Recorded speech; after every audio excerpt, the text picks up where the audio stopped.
One more Zoom class, and then we'll resume in person. I haven't gotten my COVID test yet. I want to make sure that I'm negative after all that travel. And then I'm assuming some of you who were in quarantine will eventually get out of quarantine. Okay, I think maybe let's wait a few more minutes, just a little bit of on the logistics side. We will do Wednesday class presentations. So this will really be focused on making sure everybody else knows what everybody else is working on. Secondly, we'll also just have lots of office hours this week to do one-to-one sit downs. So I think I'll ping that on Discord as well, but folks can claim and propose a couple of office hours. We can either do them on Friday itself as a long kind of day on Friday. But if Friday doesn't work for folks, reach out and post sometimes. I know already with one of the teams, we are starting with tomorrow. I'll send a message right after this class about office hours, just one-to-one sit downs on projects themselves. And then maybe before we start, I'm curious if folks got a chance to think or play with the assignment from last week on making something move. Does anybody have anything that they want to share? I know Shweta had shared something offline with me on something that she was working on in that space. I don't see her here, but I'm curious if people got a chance to think about that problem. Has anybody started? I like molecular propellers. What I love about that is then we don't even have to make them.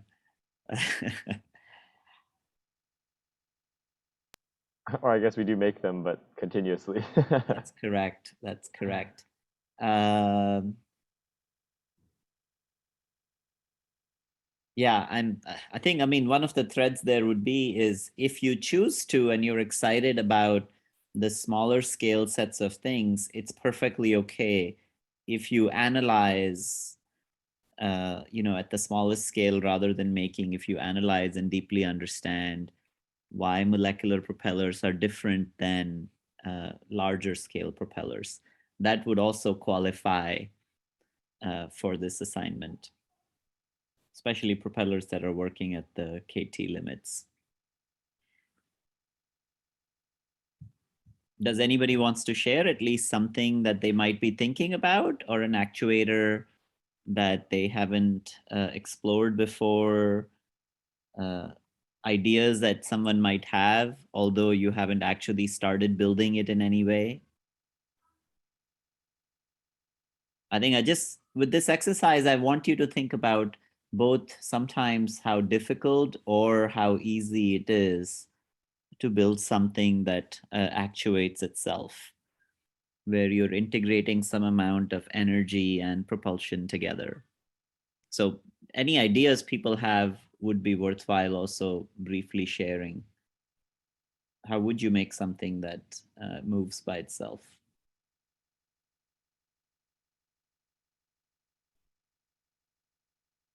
I'll give a minute or so for anybody who wants to be bold. And remember, it's not as if the whole world is watching this telecast. I think maybe I can describe a few examples from last year for folks to get a little bit of an inspiration. A couple of people last year built things that used hygroscopics, which is the idea of using water as a source of power. So as many of you know, as water gets soaked in a certain class of materials, it can cause an expansion. So a very simple example of that is your bathroom sponge, how you use a kitchen. So they use that to build something that would move specifically. And then if you do a dry wet cycles, then you can cause a transformation that's happening in a periodic manner. That's one example that comes to mind. Of course, any origami-based compliant mechanisms would also be valuable. you can think about building something that only means when you light it up. So heat, fire, thermal context is good. There's lots of examples of movements that occur in plants, for example, based on humidity changes. There is a so I think, yeah, it's valuable to think a little bit deeply about this, but some of those examples I think are online on Discord as well if people want to dig in. Is the assignment clear to everybody? Is it obvious kind of what I'm asking folks to try? So I want to Go ahead, Eduardo. Thank you. So basically, in my case, since few time ago, I have thinking like a way to rectify the kind of the Brownian movement of things. Yeah, it's like, okay, I want to create a structure like kind of rectify all these movements in the low Reynolds number to kind of try to create directed motion from this random motion. But this is kind of more something like it's in the air. I have not come with a specific mechanism, but the concept is like that, like to rectify and try to direct all these random into yeah, so I mean, I think two comments on that, Eduardo. You should read two papers / kind of an entire field dedicated to these areas. One is Feynman ratchets. Feynman described a type of a ratchet that's designed to be able to do something like what you described. But also there are lots of problems of building a Feynman ratchet, which he also describes, that if you think about it in a very classical way, will actually break thermodynamics laws. And then the other context is molecular motors and Brownian ratchets, which are focused around rectification and still not violating the second law of thermodynamics. That's a beautiful example. Even if you try building something that can rectify something even at a larger scale, just using random noise, say a vibrating table itself, that would be a fantastic example / analogy. There are lots of examples of things like these.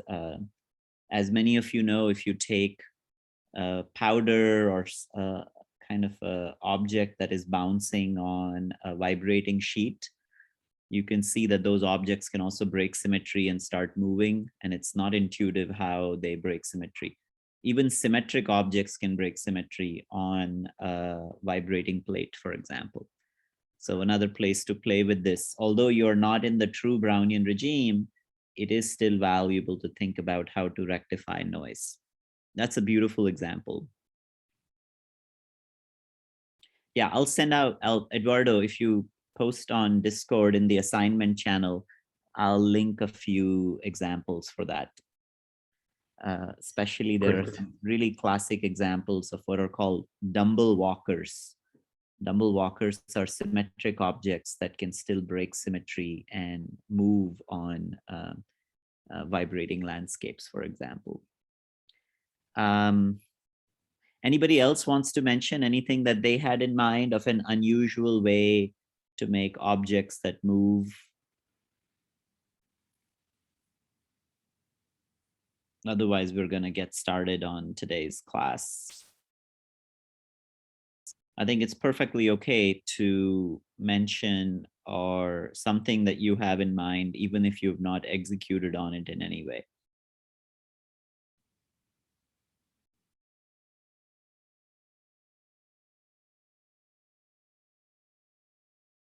Anybody wants to venture?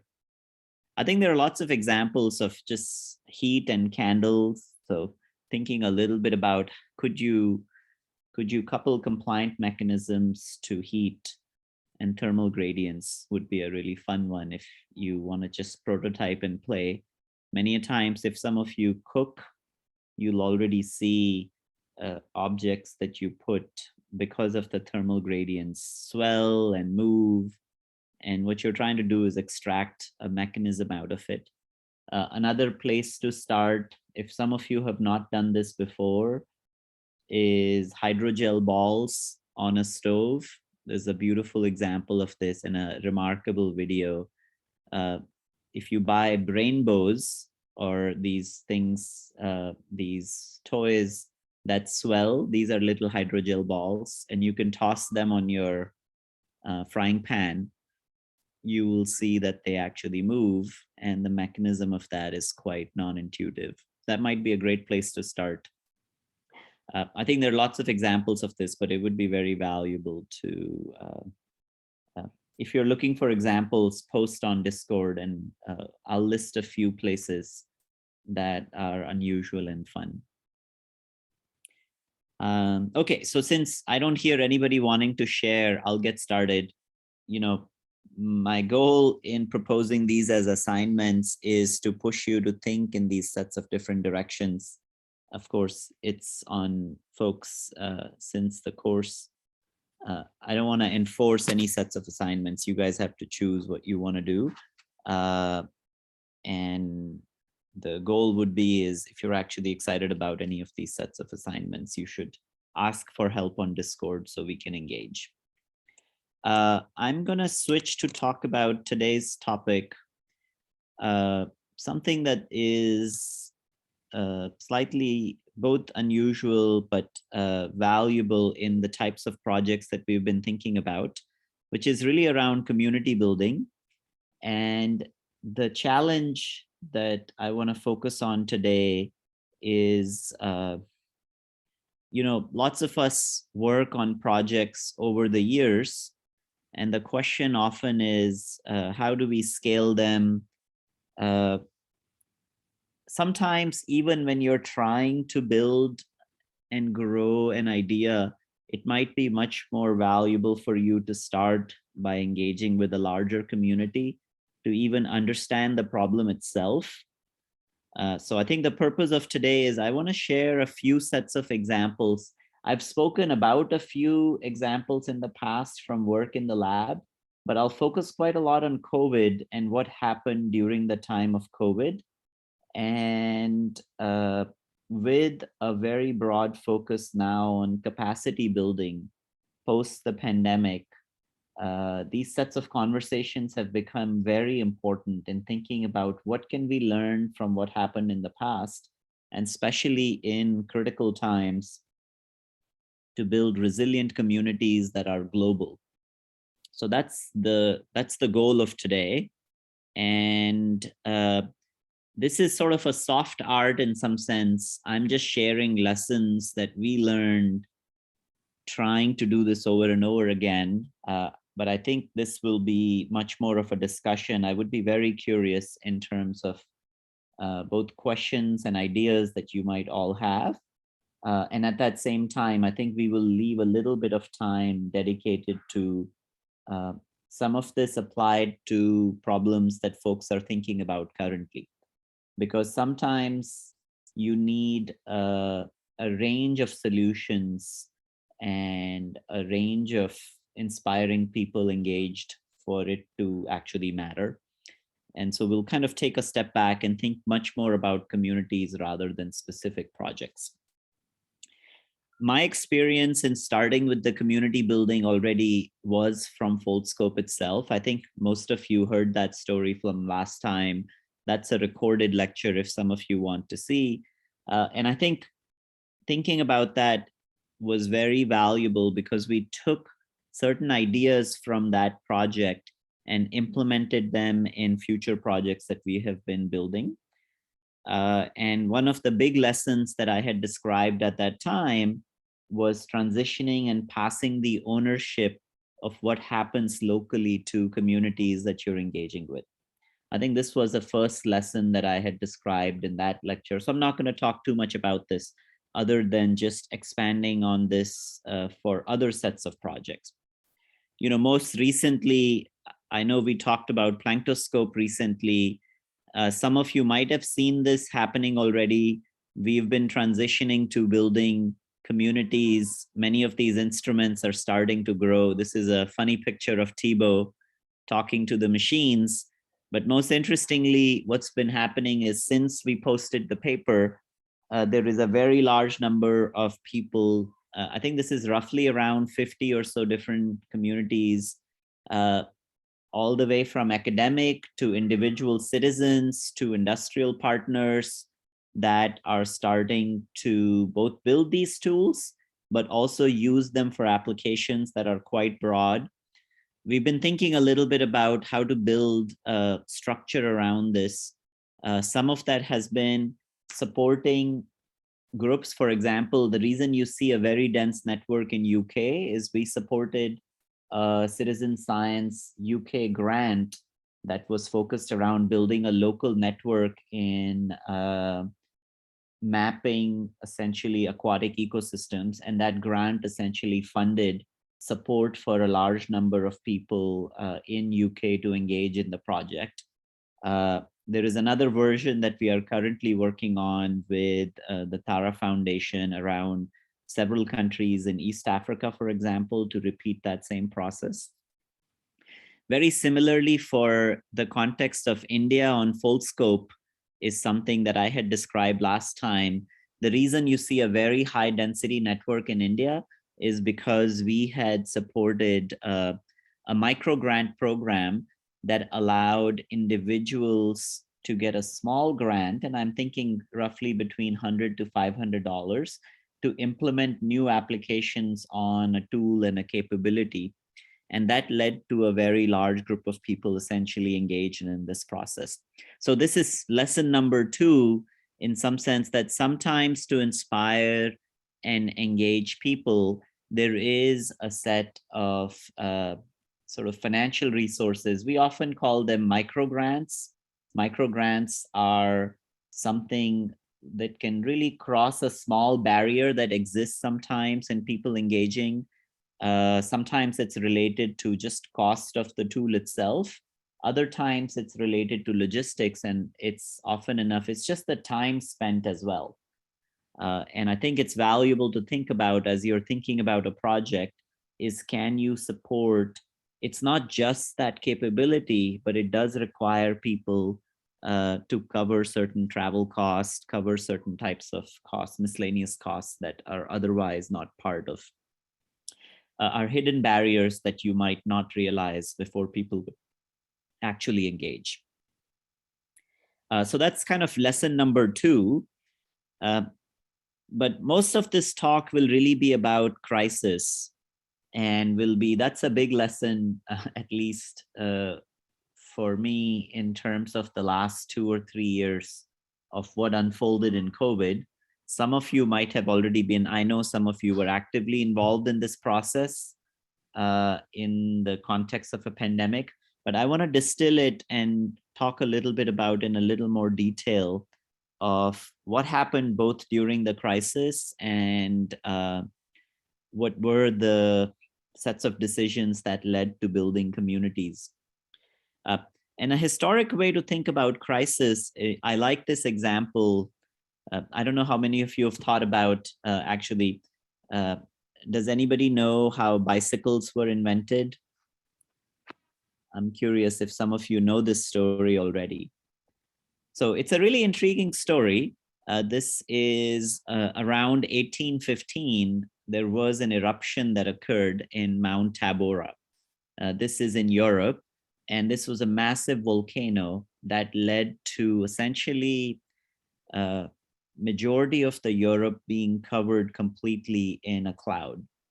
And that led to massive famines and essentially supply of food diminished dramatically. And of course, horses were always the primary support infrastructure for transport.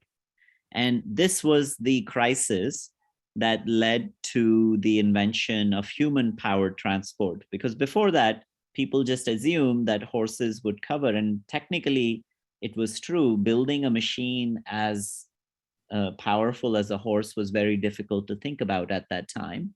But this is work from, Baron Karl von Drais, where he invented a kind of a two pedal powered mechanism.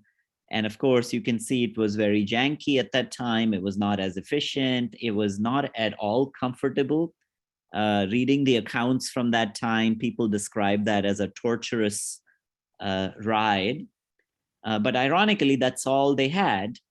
And that grew to a point that improvements happened in bicycles over the years, that when the crisis was averted and horses were introduced back, bicycles stayed. And to this point, actually, I'm curious if folks can imagine, I want you to think about how successful bicycles are. I do consider them as a frugal tool. Does anybody wants to mention how many bicycles do we think we have in the world today?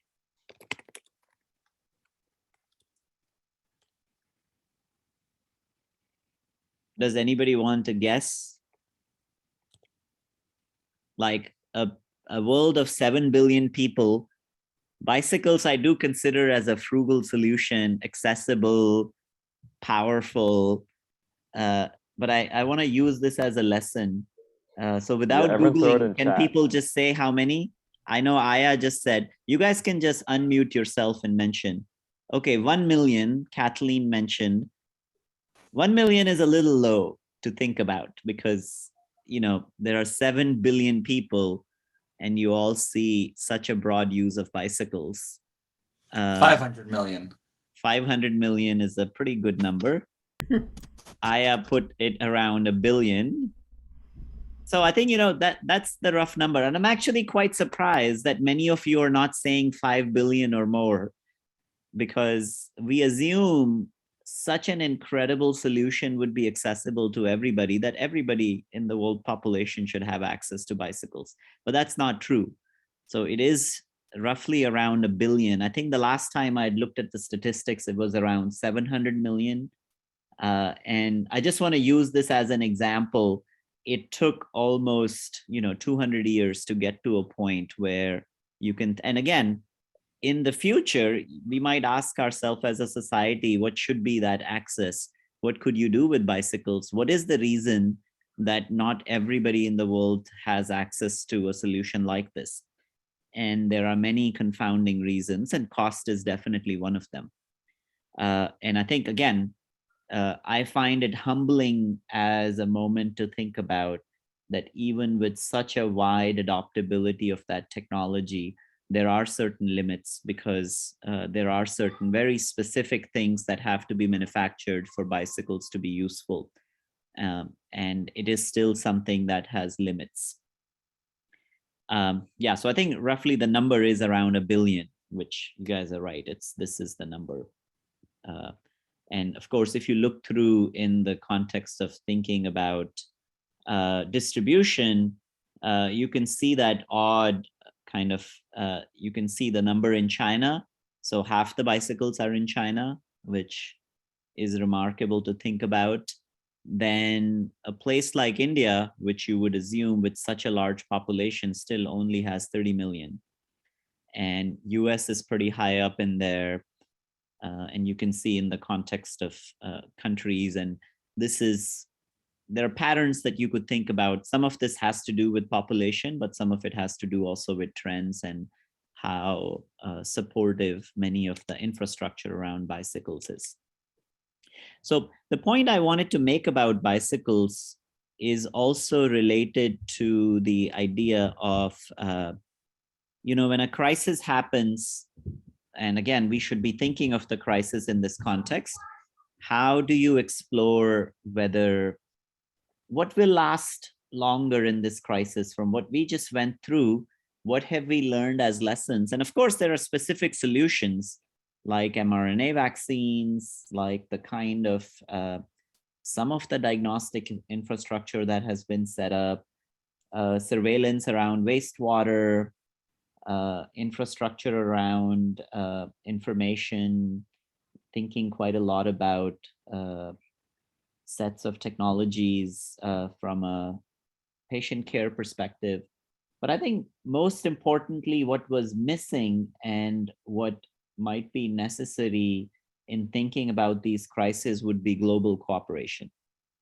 And global cooperation, not just in the implementation, but also thinking about the solution finding itself. So if you are to explore that same principle and ask that many of the problems that we face, for the problems that are global, could you have a much global, broader group of communities and people engaged in the solution finding process itself? And I think that's really, for me, was the biggest lesson that we learned before this work or before the pandemic. Much of the work that we do in global health was always driven by, first, we would try to identify the sets of problems. Then we would identify the class of solutions that at least we can contribute to. And then we would think about scale. And I think post-COVID, everything has turned upside down. And I'm thinking quite a lot about reframing this to ensure that there is global problem solving from the start. And it's not so easy. It's not trivial. It happened in the pandemic for many reasons, and we'll kind of discuss and talk about it. But that's the framework that I want to spend the next 45 minutes on. So this is kind of the lifetime of what it looked like being in the lab and some of the projects that we ended up engaging in all the way from March 2020 to, this, I stopped drawing this after December 2021, but of course, this has continued.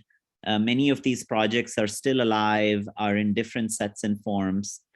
And instead of talking about the technical aspects of each of these, many of them are online, and maybe I'll discuss very briefly what these projects were.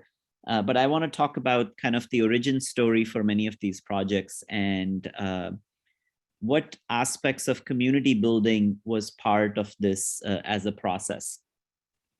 And I think, again, as you can think about this, this looks like a very intense time. And I think it was a very difficult time for almost all of us in terms of thinking about what could be done. We all felt almost powerless to a certain extent. And actually, that was probably one of the reasons many of us were drawn together in working in terms of people that you had never worked with before. And I'm going to take a few sets of examples to describe. Sometimes the communities were academic, sometimes the communities were academic industrial partnerships, but sometimes they were truly intersectorial, where everybody had to be involved for these solutions to be viable. I think much on the technical side, I'll talk a little bit about this role of preprints. Many of you have seen through or have at least engaged in writing preprints. I'm actually curious, for some of you who are in the later stage of your scientific career, can you give a thumbs up if you have ever published a preprint or submitted something on a preprint? I'm just curious to see how many of you have actually engaged in this process. I see Tyler, I know Anton, Suzanne has published preprints. Anybody else? So just as a background, preprints are a means to publish and share what you find as quickly as possible with the scientific community. And there is a lot that you can read about in the context of people, both the advantages of preprints and also some of the disadvantages of preprints, especially in a challenging time where information around a topic was really not available at all. Since this was a new virus, we knew very little about the exact moment of what was happening. Preprints end up being a very powerful way to quickly share rapidly with the community whatever scientific insights you might have had. And I think one of the aspects of this is, of course, preprints have been around in the physics community for a very long while. So if some of you look through archive and then bioarchive more recently, you'll find biology and life sciences has been much late to the game in terms of picking up this kind of a context. But it's a very important process in terms of establishing trust in the community itself around certain sets of ideas. And because the peer review is in the open, where people can, literally write and share sets of comments around challenges around whatever was being discussed. There is a lot of work that happened primarily around preprints. Much of the work that at least we did was shared on the preprints very rapidly. And sharing the preprint led many people who were working on the same project, except somewhere else in the world, to contact. And this is the one example that I'll talk about, our ventilator work, in which we were working on something while a group at Brown was working with a very similar sets of ethics and ideas. And we teamed up very early in the project. And that would have not been possible if we had not shared a preprint as early as possible as we did. Another context of this is, at least for the projects that I listed here, which I'll talk about, for almost all of them, their origin story lied in us posting a Google Doc, which described what were the goals and what we were trying to do. And you can think of this as a preprint in the sense that it was not even an idea. It was a very early phase of an idea where the entire lab notebook itself was open. And the purpose of that, at least early when I was thinking about this for us, was to share what we are thinking about, to get people's feedback, but primarily to build teams that are global. And that was one of the critical phases in terms of being able to engage right-minded people. Because one of the key things that ends up happening with community building early on is the fact that you do want to find like-minded people who share the same ethical, share the same goals, and also share the same philosophical approach to what you're trying to do. Because you've never met these people, when you're trying to build a community around a project, a sense of trust is very important. And some of these documents played a very important role in building that trust. And I think in some sense, it is carried on in what happens on GitHub, for example, where people share projects, not at the end of the project, but at the earliest phase of the project online.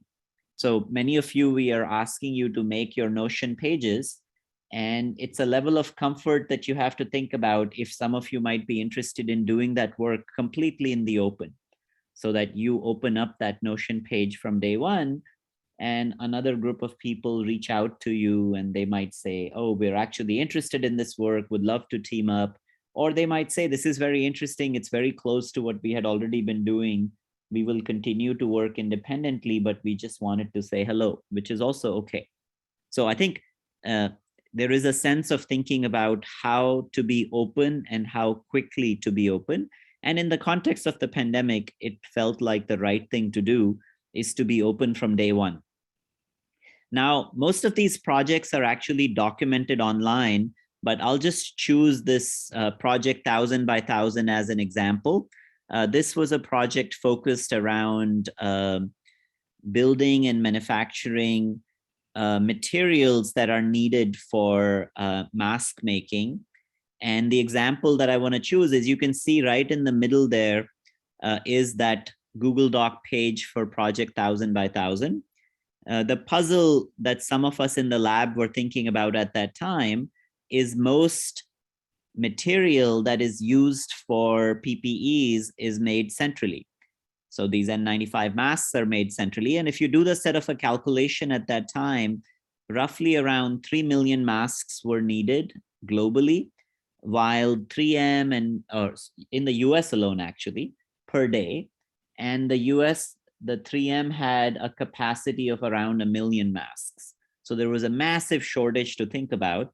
And what we were starting to think about is, rather than have a very centralized capacity, could you build and design a factory in a box which would be the size of a shipping container, that could be deployed even in a small center or in small scale hospitals that could fulfill the supply of an N95 grade mask. And then again, this is not just about the current crisis, but much more looking at the future, where you should be able to build and design essential equipment as in a distributed manner as possible. Now, what was fascinating is we posted this, and I'm cutting this story short because a lot of blood and sweat has gone into this work. We came up with a process for centrifugal spinning as a means of making this material. There you can see Anton, Pranav, Matthias, and several people in the lab with this material. What was fascinating was this led to a partnership with a manufacturing company that had been thinking about making masks for their employees because it's a very large company. There is a very high demand, and they wanted to explore, could they rapidly build a factory? And this is sort of the resultant outcome. I'm just going to show a quick video of what transpired, but this is one of the machines that was built. And as you can see, a single sheet is coming through. There are multiple layers to this. This is much more of an equivalent of a surgical mask.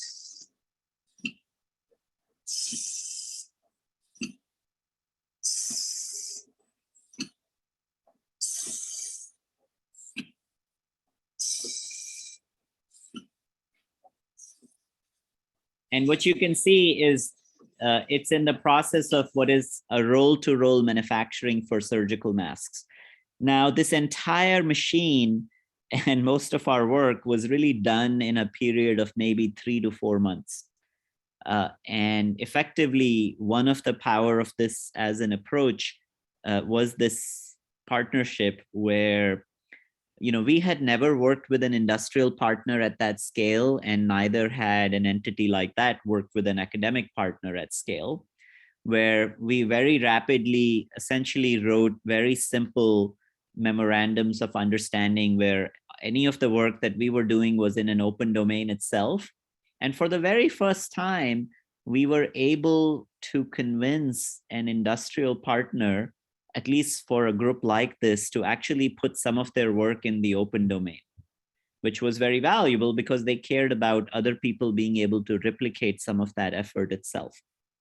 So this was an interesting example of the value of working with the industry per se, primarily because it's important to be thinking about quality and quality control, because again, these are life-saving devices and you have to worry about quality control, which really comes in an industrial context. Another example of this was a partnership which was again global, which is around the project that we called New Mask. And also, folks should feel free to interrupt me because these are just stories. I want to cover these stories quickly, but then spend time into a discussion. But you should interrupt me anytime if you want to really talk much more deeply about. Eduardo has a question. Go ahead. Just a quick question. Do you think that this partnership with industry was only possible due to the circumstances or this company seeing that it's a real crisis and okay, let's open this information to all public?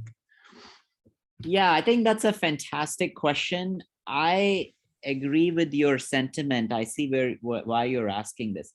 I think the openness to engage did come from the crisis. I think there is no denial where people saw a sense of just as a humanity, we have to come together. I wish that should happen there are plenty of crises around the world. We just don't see them as crises. And there is a switch that happens when something affects everyone globally and in an indiscriminate manner, while if something affects people locally and not globally. So I think there is no denying to the fact that this was a global crisis that led to some of the partnerships. Having said that, I think more and more industrial partners are eager to engage and scale in ways that they have not done before. Because this is a crisis internally as well, in terms of thinking about how people derive value in the work that they do. And I think this partnership, for example, for us has continued beyond COVID projects. There is deep discussions around engaging capacity that many industrial partners have for social good, far beyond just social responsibility and giving out a few sets of dollars here and there. So I think I would argue this experience has definitely changed people that we got a chance to work with, or I would like to believe that. More and more so, entities have been thinking about engaging in projects that go far beyond what their mandated requirements are. I think one of the challenges is that especially the technical staff and the engineers are deeply motivated to engage. You have to figure out and give them bandwidth, and that comes a little bit from management, to what are the rules.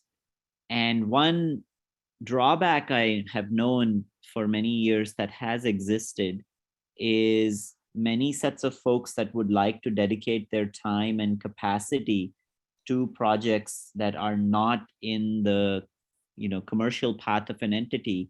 There are certain legal challenges because lawsuits and other things are what they're worried about. If there was a member that was engaged from their team, there is a sense of worry around what are the legal infrastructures that should be put in place to enable many of these individuals to engage in global open projects. So I think that is one wrinkle that has to be solved for that talent to be thinking much broadly beyond the sets of projects that, and again, I mean, I'm talking really about industrial designers that have 15, 20 years experience in manufacturing, which is very rare to find anywhere else. And of course, manufacturing is a very important aspect of solutions. If you want to scale something, you have to manufacture at scale. And that talent, and I'll give you another example of that in the respiratory project as well. So yeah, I think I'm hopeful, but I think we have to make this easier for many other people. And the legal front is really a bigger challenge because many people are actually still motivated to engage. Deborah, did you have a question? Great. I had a quick question. Do you have any idea what BIC's costs were for that huge, for that final machine that did that, what they were investing in it? Yeah, I mean, it looks big, but it's only like, $5,000-$10,000. Oh, okay. Yeah. That's the beauty of these types of approaches. And literally, one of the things that I'm very excited about is we were working with a partner in Bangladesh, and forget about COVID, the N95 respirators of many different kinds were just not available in the market to begin with. It's not a shortage. Many places there does not exist a supply chain to begin with. And so we have been Anton has been involved in this from day one. One of the big things that we have been thinking about is, what do approaches like these mean from a distributed manufacturing perspective? And again, this is one of the distributed manufacturing approach, and building these custom manufacturing micro plants is what actually led us to engage in the plant pad project, which Anton had described on the biodegradable pads. So I think in some sense, the infrastructure required to build and design larger scale manufacturing is actually not that hard. It just does require a certain set of expertise in that space. Diana, you can go ahead. Yes, so in my case, you have touched a little bit about this important aspect of a company willing to make public this thing for everyone. But sometimes there is not only a problem with industry, but within the same university context and in research institutes. My case that I belong, sometimes it's like a lot of things dealing with patents and intellectual property and what belongs to what person and stuff. So I just have like a question, like, how do you handle this? If yeah, like if you have any comments about it, and just any ideas that we can use also to negotiate with our own bosses, you know? Yeah, no, I think an excellent question, and I'll have a dedicated lecture just on the breadth of open source licensing, and especially the contrast between thinking about IP, and there are certain sets of places and times where IP is actually very important, and it is an engine of a lot of growth that happens in the industry as well. While in certain situations and times, I think very quickly, openly sharing certain sets of solutions is very important for its growth. I think one way of thinking about it, and especially for referencing this to universities, we've had many negotiations with university partners, especially that file IP, and to be thinking about value being derived not just from financial implications, but the social impact. And if they can attribute value to that, then it becomes much easier to open, because then the growth of a technology can be much faster. And there is also certain things that are worth reading, which I'll, in a future talk, I'll talk a little bit about in more detail, which is Gates Foundation, for example, has a global access program where you can patent something while simultaneously also make it broadly accessible in economies that you do not intend to scale, or economies that will financially be too burdened. So you can have, say, a patent in the US while you are also enabling entities in other markets that you are not going to, for example, say in Brazil, to be able to enable others to actually bring that solution at scale to people. So there are legal frameworks that are really readily accessible. This will be a longer discussion, but I think it's a very valuable one. And it comes by having a conversation with the entities that are engaged in the IP process. Frankly, a lot of IP that's filed never gets licensed to begin with. And so sometimes we have to also question whether something is worth patenting or not. And not everything is worth patenting to begin with. Forget about even its social value, for example. But yeah, I think a fantastic question. And I'll kind of have this when we talk quite a lot about open source licensing. And then there are examples or counter examples in which patents do help in scaling up something, because then you have some kind of a leverage to bringing partners to the table. One example that comes to mind for me is single-use needles. Single-use needles required retooling of the manufacturing capacity, and many entities were really reluctant on building a new manufacturing capacity when they could just keep making the multi-use needles, which have many problems, especially accidental pricks.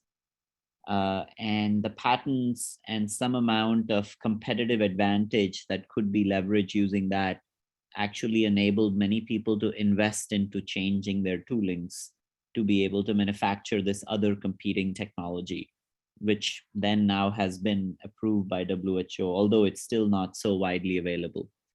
But again, I think there are certain examples in which patents are actually valuable. Okay, I'm going to switch to this other example, another notion of working with industry, community, but also industrial partners that we had at that time never engaged with in the past.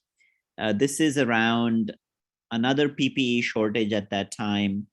And one of the contexts there was this natural disposable nature of how people, many sets of solutions in the medical industry are really built around the nature of disposable facts, that because you don't want to sterilize anything. You should just throw everything away. And that leads to a huge amount of medical waste. There is an alternative in that space that is called elastomeric respirators. And we had been thinking about in the lab at that time, could you actually use snorkeling masks as elastomeric respirators for PPEs? So that led to new masks. I'm not going to talk about the technical aspect of this, but one of the important things to say was, again, a single Google Doc led to a very broad group of clinicians, essentially, many anesthesiologists around the world that engaged in the process of both the invention process and simultaneously the user testing and feedback, because many of these anesthesiologists naturally wear elastomeric respirators for long days in surgeries.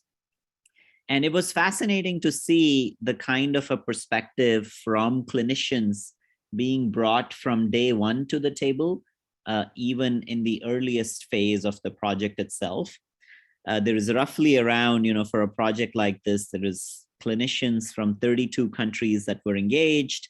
And what was really remarkable to see was sets of partnerships that were between academics, clinicians, and two sets of industries. One was the industrial partnership with sports industries that actually make these snorkeling masks. One of the biggest one is in France, Decathlon, and they were engaged with their engineers from day one. While the second one was an unusual partner, Boston Scientific, which is a massive manufacturer for many medical devices, but they don't work in elastomeric respirators.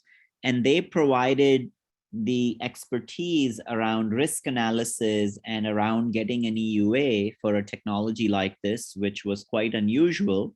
So on the left, you can essentially see kind of a label that was put on these sets of instruments when we started shipping them. And again, this in a period of around 6 to 7 months, roughly, I would say 35 to 40,000 of these were in use. And when you do the numbers, because these can be reused, that's roughly equivalent to 3 or 4 million cycles associated with this, because they can be used for many months. And one of the kind of a factor there is really, again, the lesson learned from there was to include clinicians in feedback cycle and in the invention cycle really early on. I mean, these clinicians were based in Chile. Many of them were based out of Europe. And one of the factors that ended up happening was kind of a round-the-clock brainstorming that led to this thing being out. I love this cartoon that eventually came out in a French magazine. This is modeling a postdoc in my lab.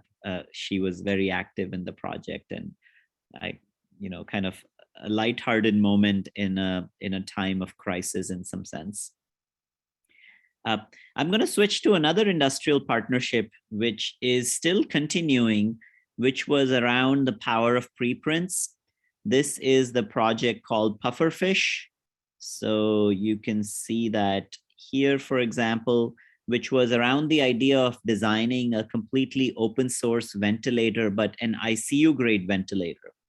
And here the challenge that we took on was slightly different, which is one of the factors associated, ventilators have been around for a very long while. There were lots of temporary ventilators people were posting in the open source domain, but there did not exist a design of an ICU grade ventilator, which really does have all the bells and whistles and has the capacity to support a patient over long periods of time, say a month or so, which is what a patient needs to be all the way to curing. And the challenge here was that, ventilators had been invented almost 30, 40 years ago, but there did not exist an open source design, reference design. And so the group that we assembled had industrial partners, multiple university partners, of course, anesthesiologists, which were the core of making sure that we are meeting to the sets of requirements. But very interestingly, we also had industrial partners that spread across the world, including an industrial partner in India, another industrial manufacturing partner in Kenya, and a third industrial partner in Nepal. And one of the goals of this project was to also not just, build a reference design for this, but to also enable and increase their capacity of these industrial partners to manufacture medical devices. They had incredible knowledge in manufacturing, but they had never built or designed a instrument that would be served in a medical domain. So this is one of the designs. I don't want to go into the technical aspects of this, but as you can see, this particular schematic fulfills the criteria of being able to take care of a patient in an ICU. On the right is essentially a GUI that was built around this. And this is a massive project. If you check the website, it's called pezglobo.org. You'll find all kinds of details, pez-globo.org, on the manufacturing and the sets of details around. But one of the fascinating things around this was really how to leverage different capacity from manufacturing partners. So this is one of the machines, as you can see on the left, that was built. This is in a plant in India. There were multiple validation studies that were conducted. To the right, you can see pictures of that same design duplicated in Kenya. And this is sort of one of the video of the manufacturing process. And I think the one lesson we learned in this, so that's the final product, is this notion of capacity building by engaging with multiple partners simultaneously. And it was fascinating to see how folks in India were supporting certain sets of parts could not be made in Nepal, so they were actually manufactured. So these are the innards of the ventilator. They were manufactured in India and shipped to Kenya, while a team in Kenya had a very strong partnership with Ministry of Health on the validation side of the story. And so many of those team members helping, while the team in Nepal had a phenomenal design capacity and manufacturing capacity in electronics. And so it was, in a normal scenario, you might think that many of these manufacturers would be competitors. But in this context, they were all actually supporting each other in a manner that was really remarkable, that actually truly helped move the project forward. And of course, we had academic partners where we would do much of the design cycle of the story, but much of the other work was actually, the manufacturing side was really taken on by some of these industrial partners. So another example of thinking about this early on in working with partners. And I think one lesson we learned here was much more focused around this notion of reference design, because effectively this is still a medical product. And so somebody has to take responsibility once this is released in the market. And since there will be local manufacturers involved, they have to take a sense of ownership and have to get a regulatory approval on their manufacturing process itself. And this is an example that we have been thinking about to deploy this scheme for larger number of products, for all the essential medical products.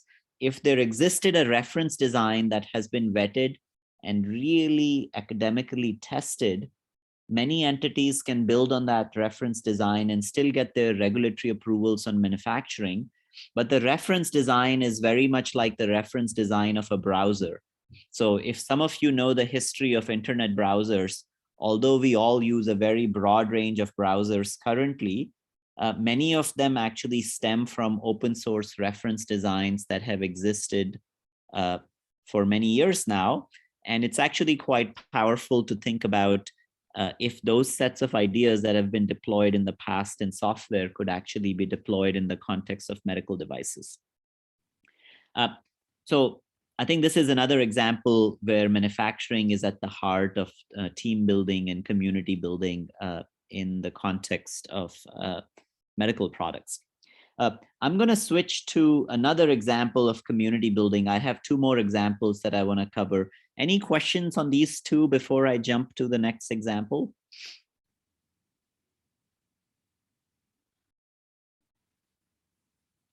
Okay, so I'm not, oh, go ahead, Deborah. Do you think some of these partnerships and connections were strong enough that they might continue working even if crisis goes down a little bit? Or do you think, or do you see people going back to the same old way? Yeah, no, I think a fantastic question. I can tell you already, at least for us, these partnerships have continued. There are multiple projects that we are actively engaged in discussing. I think people's priorities do shift. Just like us as academic groups, we have to get back to doing our day jobs and things beyond COVID, for example. Many of the industrial partners, this was something that was not the core of their business. Now, with this engagement, some of the entities have initiated an entire division that's really focused on medical devices. So in some sense, that has led to more capacity in these groups. But I think there is always a sense of a worry where people come together in a crisis, but unless you can continue to feed that, it becomes very difficult. But on the other hand, I think it's also perfectly okay if people come together, learn what they can from the network, and then implement in their own ways. Because sometimes implementing commercial solutions at scale is very difficult in these broad networks. You really do have to make fast, rapid decisions. So I'm of the opinion that the ownership should belong locally. People should take responsibility, and especially for local markets, they should have complete autonomy. So you are not tied to the entire network for making every business decision that you might need to make. So I think the hope really is that the goodwill continues between these networks. And some of that is just people, at least we've spent a tremendous amount of time doing what I would describe as, crisis management, or thinking about bringing people on the same page, because that, just like humans, there are always all kinds of conflicts that do arise. And some of that has to be mitigated in many ways. Without that, it becomes very difficult. So, I think many folks see the value of the work, and especially it opens up new opportunities for them. Not everybody can sustainably continue to do that same work because of everything that's on their plate. And I think that's been one of the biggest challenge with COVID networks, is that people's day jobs came back. And, that is the reality. And we have to think a little bit about how to streamline that in a manner of organizations that can exist on volunteer basis, that could be spring into action in the times of crisis. I think, climate will be one of those, for example. And we do need to be thinking about that much more actively now. And I think this is also why this conversation is important, is how do we make some of this work sustainable? I'm going to switch to N95 Decon very briefly, which was another group that got started. And this is really around the focus of decontamination of PPEs.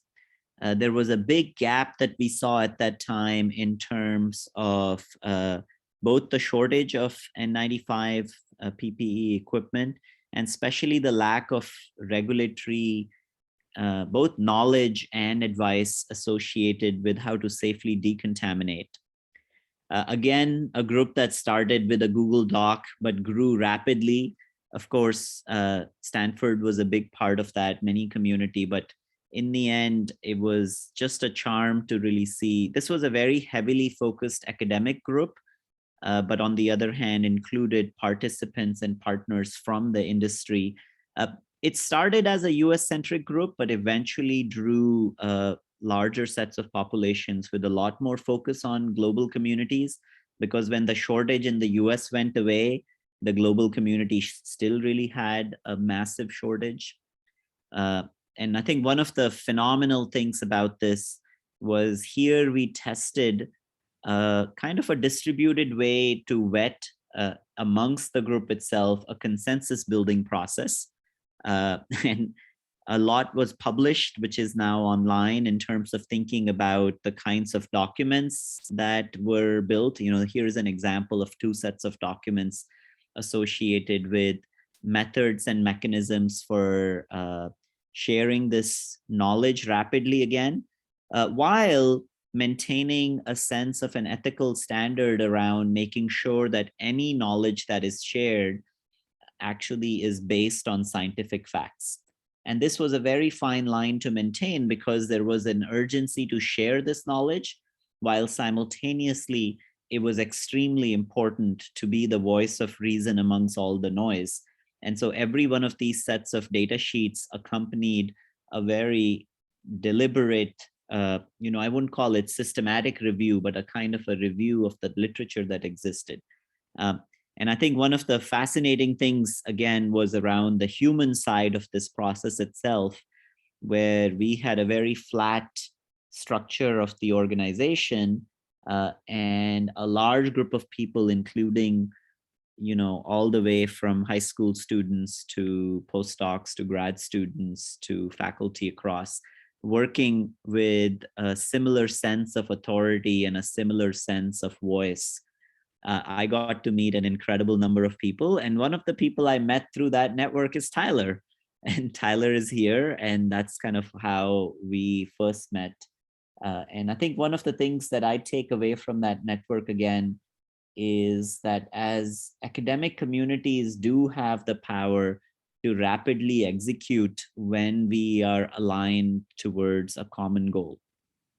And I think one of the other lessons that we learned in this process is how to build a structure in which we suppress the kind of hierarchy that is often assumed in a complex community, while at that same time still build rational decision-making power. Because eventually we do have to make decisions and certain sets of processes have to be followed. I'll pass you to Tyler if you want to say a few words about lessons you might have learned just personally, being an integral part of this network. Yeah, there were so many. It's it's hard to even start. But if you want, I think it might be fun. I'll make it really quick, but I can just share through some of the very early documents that sort of form this. Yeah, I think one of the things is you should share your screen. Focus on the meta lessons. That's right. Because I think that's much more valuable for people to pick from as compared. But I think it's valuable to see the process sometimes. Yeah, I think so. Yeah, I mean, there's so much. I think really the craziest thing from all this for me was also the never waste a crisis thing. Because really this all came together. I was looking, this is the original Google Doc. So now at 95DCon, it's this very looks very official. There's all of these we have some actual publications out, quite a few of them, tons of documents, all very helpful, I think, and a bunch of languages. These got cited by the CDC and all this really crazy stuff. But I think the thing for me that's the most amazing about it is just where this all started was literally this document, which looks way prettier now than it used to. It started as a blank Google Doc, obviously, started by Grace in Manu's lab, I think. And yeah, just looking at these comments, basically, I think March 20th or something, this is basically at the very, very beginning of when the pandemic came to the US. As soon as things got shut down, immediately this Google Doc got posted and shared on almost every email thread. And I think that's one of the things that is quite rare, I guess, is that, the fact that people, everyone was all in on this crisis, and I think crises tend to do this to people, is you drop the things that you normally work on, you realize something else is more important. And people realized that this was so much more important that within the span, I think we literally, in the span of 5 days, we wrote all people, not saying we as in this is a cool thing that we did. People from all around the world, all of these amazing contributors jumped on a single Google Doc, asked a ton of scientific questions, very, very objective, I think, because we had a very clearly stated common goal, which was like putting aside any, preferences as to method, any preferences as to, no financial interest, anything like that. And it, I think, really enabled us to look at things objectively, and be able to just like ask all of these important questions that you see in the comments and create something, very chaotically, very rapidly, but in a process that, through these voting, we would basically run voting polls, to create a democratic structure of, basically no document could get released until, we had 100% yes from the consortium, yes or abstain. And you can look, like, people said no, right? Like, people would reject documents all the time and leave a bunch of comments here on the details. So I think this, for me, is like, this felt like a really great model of how science can and should be run in a crisis situation, that like you have people from all around the world, all different, backgrounds scientifically, and really like having a very obvious goal is like, we are going to try to put out the best information, the most up-to-date and the most reliable information possible, and do this in a way that anyone around the world can access it and be able to use it. Specifically, I guess anyone is kind of broad. We were focusing on health systems around the world, that health systems around the world could decontaminate masks. So I guess, yeah, I mean, that's like just, a quick sneak peek at what this all started as. But I think the cool thing for me is, I guess, just like advice is like, or thoughts on this whole thing is like, the cool thing is nobody in the consortium knew what they were doing. Like, everyone was an amazing scientist, but no one knew how to decontaminate masks until until we all worked together to understand the state of the literature, question one another's assumptions, and then we're able to put out basically the highest, I think this is like somewhat, there's some of the highest quality information and the most consolidated source of the high quality information that was out there, and that governments were able to rely on, which is really, I think, inspiring for me, just as looking at like all of the problems that are out there. And Frugal Science being another example of a community like this, where we can critique one another's work. We're from all over. We can look at different, look at problems from different angles, and just be like really aligned on what the end mission is. So I think each of your projects, when I think of any project that I do now, I try to think of it like a mini N95 decon, in the sense that, you have to, there's a lot of relationships management that needs to happen. People need to be very well aligned on what matters. But in the end, you can make something out of basically nothing. You can turn zero knowledge into like quite a bit of knowledge, I think. So yeah. Yeah, it's, watching that Google Doc brings a lot of nostalgia. Yeah, it's, I think one of the things to remember here is also the people that engaged had a passion for this problem at that moment, and were, some of the, I know many of them personally, this incredible top-rated scientists in their fields, and they bring that science knowledge and thinking to the table.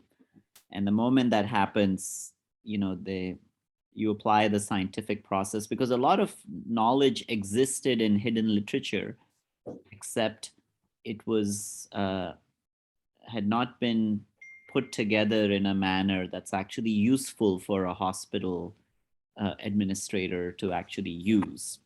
Mm-hmm. And that takes, sometimes, ironically, it's an interesting, when you don't have a horse, because it's not that we had a specific biased solution. We just wanted the best solutions to be used.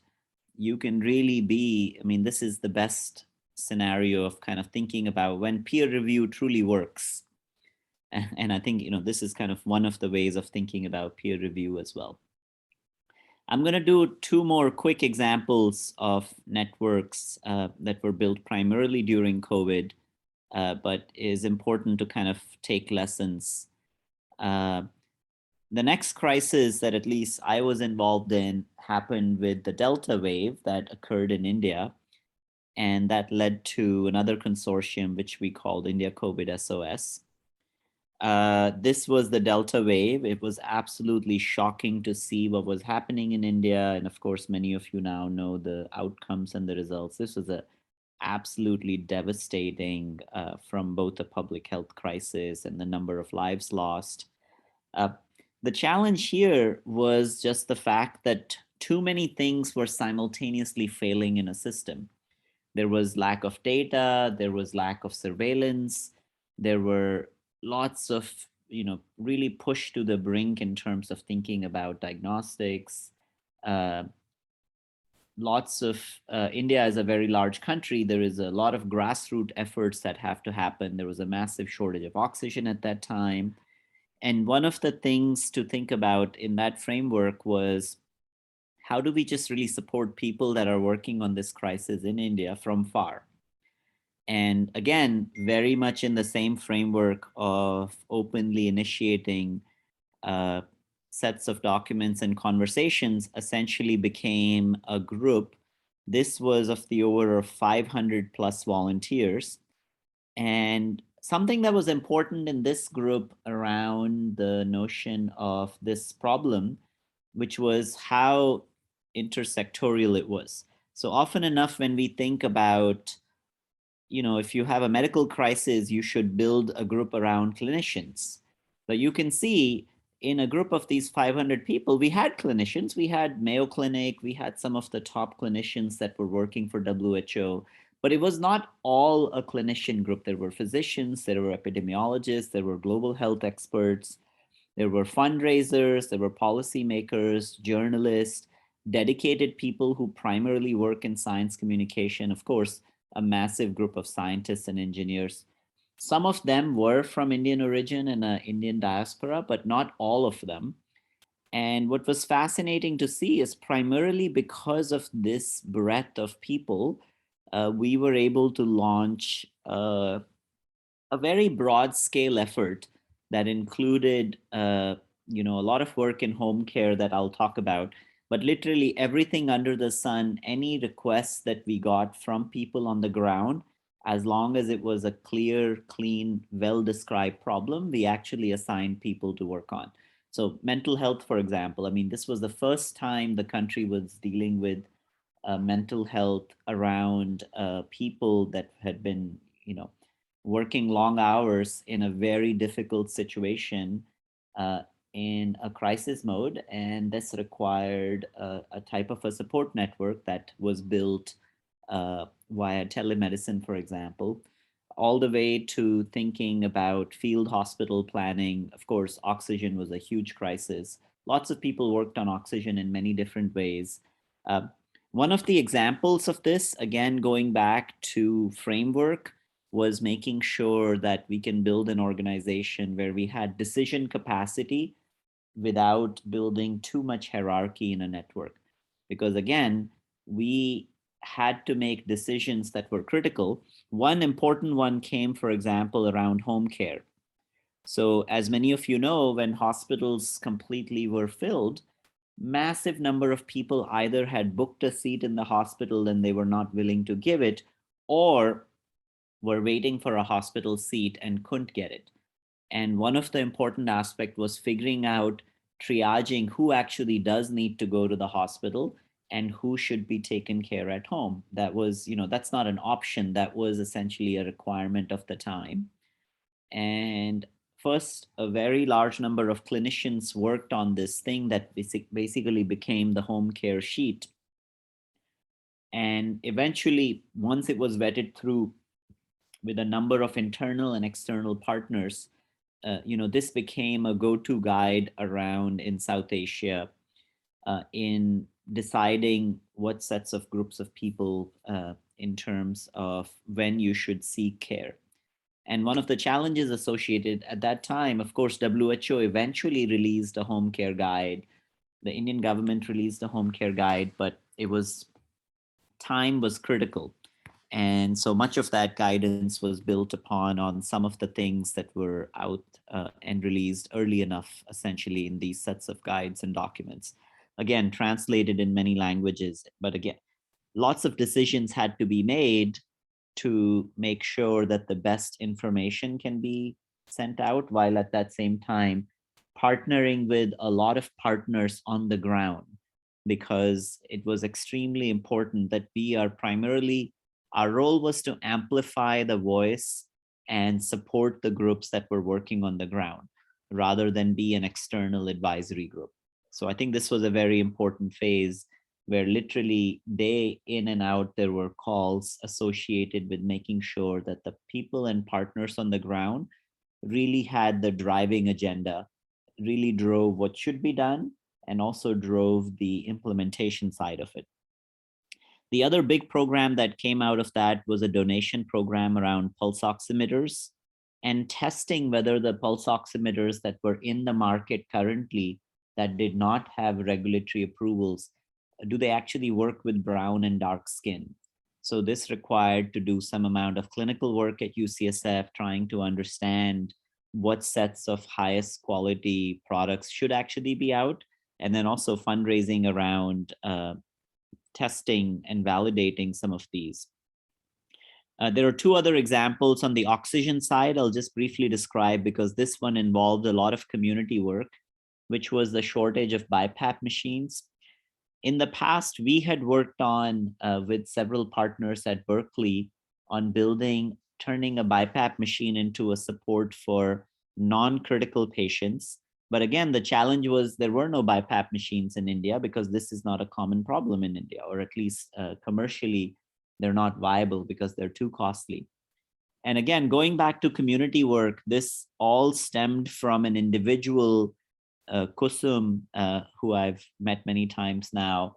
She runs a dental clinic in, around the South Bay area. And she really built a local network for collecting of these BiPAP machines and shipping these machines and distribution of these across India. And one of the phenomenal aspects of this is just the power of individuals, because when stuff has to be built and shipped, you do have to rely on the human capacity. And it was phenomenal to see how, again, one of the key aspects of this was to be able to do community work locally here, and similarly a parallel group that was built in India on the distribution of these BiPAP machines. Any of this would not have been possible unless there was a human network that was associated with this. And then I'm going to share one last example in the last 5 minutes that's around another decontamination engineering solution, but relying on a pre-existing network. This is work primarily from Tom Baer, Ashley, Nicole Starr, and a couple other people at Stanford and UCSF. It started locally here, and Tom was a key part of N95 Decon and then also India COVID SOS. But Tom had a really interesting insight, which is why not rely on a network that already exists to disseminate technology that needed to be disseminated globally at a rapid scale. So on the right is Tom was a president of Optica, which is the Optical Society some years ago, has around 80,000 members all across the world. And one of the notions was, could we rely on these scientific networks to essentially distribute solutions? The problem that he and the group worked on was sterilization. So you all know that in the US and many other countries, there is a really phenomenal infrastructure around sterilization. But similarly, if you look at this set of a challenge, this is a picture from Guyana. Many surgical instruments are primarily sterilized through these, pressure cooker type devices. And there's huge sets of challenges associated around sterilization that led to lots of, medically related contaminations and bacterial infections. And the problem, of course, was associated around sterilizing N95 masks, because people were asked to wear those masks over and over again. I love this little video. This is from Tom's garage, and it has an associated time.